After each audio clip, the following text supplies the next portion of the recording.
Y en este año y medio han cambiado algunas cosas. O sea, a mí lo que más me ha gustado es que si hace un año y medio y hace 6 meses tenía que recurrir a ejemplos históricos y teóricos de cómo la lucha a través de las instituciones del enemigo genera cambios en los movimientos y los acaba atrofiando, a día de hoy, después del 25 de mayo y después de la Asamblea Ciudadana y de que se haya elegido el Consejo Ciudadano, puedo utilizar ejemplos perfectamente comprensibles para cualquiera. No tengo que hablar ni de Rosa de Luxemburgo, ni de Salvador Allende, ni de la Revolución Rusa. Puedo hablar de Podemos, de cómo afecta la institucionalización a Podemos, de cómo afecta a Ganemos y cómo nos afecta a todos los demás.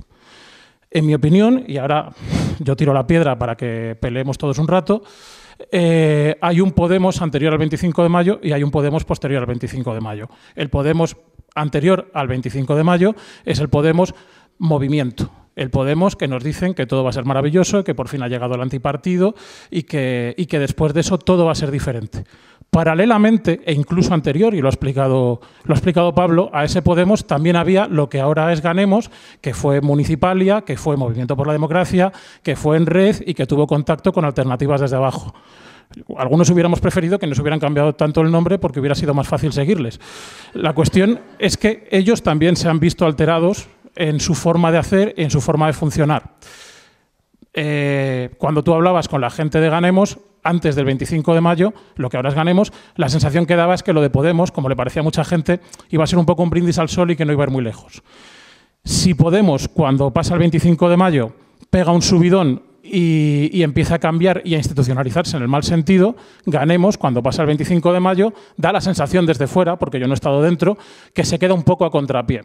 No se lo espera. No se espera que Podemos se coma la tostada de una forma tan rápida y se queda un poco a la expectativa. Voy a ir hablando en paralelo, si eso a lo mejor es un poco lioso, pero luego podemos aclararlo durante el debate. En Podemos se produce un proceso de debate interno muy interesante, un proceso electoral interno nada interesante y, en mi opinión, bastante criticable y bastante poco democrático, y el resultado es que gana una ejecutiva que representa un montón de votantes, pero no representa un montón de militantes.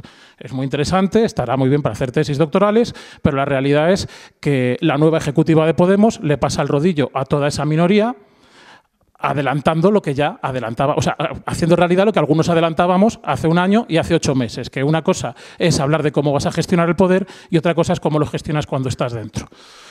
Después se crea un Consejo Ciudadano en el que, en mi opinión, no hay ningún respeto por esas minorías y por esa gente que ha currado desde el principio en ese proyecto, convirtiéndose, lamentablemente, en un partido de los de la vieja escuela, con una especie de leninismo de nueva cara, muy moderna y muy mediática, pero que funciona como han funcionado los partidos comunistas clásicos, quizá porque muchos de ellos vienen de allí. ¿Y qué pasa en Ganemos? Y ahora que me critiquen ellos y que me digan que no, están entre dos trincheras. Vienen del movimiento autónomo, vienen del movimiento autoritario, hacen una apuesta que yo no comparto, pero que me parece valiente, pero de repente se ven a mitad de camino entre lo que éramos nosotros y el lugar a donde quieren ir. Pero el lugar a donde quieren ir ya hay otra gente. Hay otra gente que parte el bacalao. Hay otra gente que demuestra que, además, a quien se mueve no sale en la foto, y si no sale en la foto, deja de existir. Nosotros sí me partimos de los que formamos ahora mismo Equilibrismos, que en realidad es un espacio abierto, sí me partimos de dos premisas, ¿no? Nosotros, como todos los que estamos aquí, imagino, queremos acabar con el capitalismo y abolir el Estado, y cambiarlo por otra forma de vivir en común mucho más justo. No solo porque es un modo de un sistema criminal, injusto, etcétera, sino porque pensamos que es que no hay salida dentro del capitalismo a medio plazo.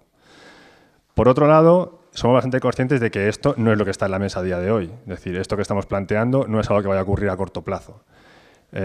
Probablemente esto se caiga, pero no va a ser por nuestra revolución, a lo mejor el cambio climático, lo que decía Paco, etc. Es desde este abismo, por así decirlo, entre la necesidad real de una transformación real de lo que existe y las escasas posibilidades de conseguirlo a corto plazo, donde planteamos nuestra crítica.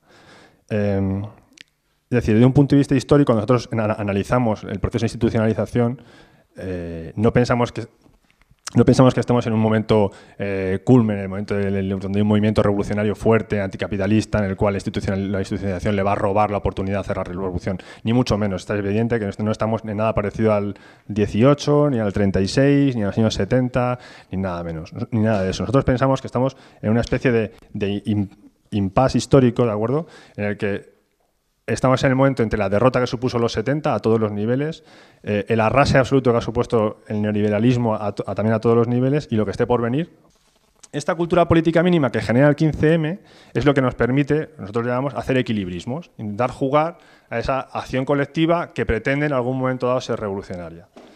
Por supuesto, el 15M no solo deja ese sedimento, deja otro que es del que se alimenta todo este imaginario del asalto institucional.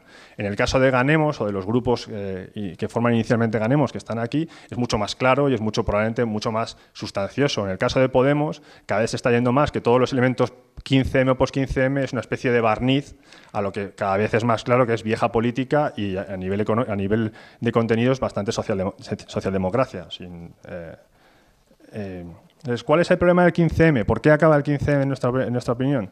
Pues, por supuesto, hay múltiples problemas que tenía en su interior, que todos los que hemos estado en el 15M conocemos, pero en parte porque no existía un sedimento previo a ese 15M. O sea, el 15M muere, en nuestra opinión, porque no es capaz de masivamente trasladar lo que eran las plazas a los curros, a los hogares, al resto de la vida cotidiana. Lo hacen las mareas, parcialmente, en algunos casos, pero no se generaliza. Y es normal, porque no existiendo nada antes, el 15M no podía hacerlo todo.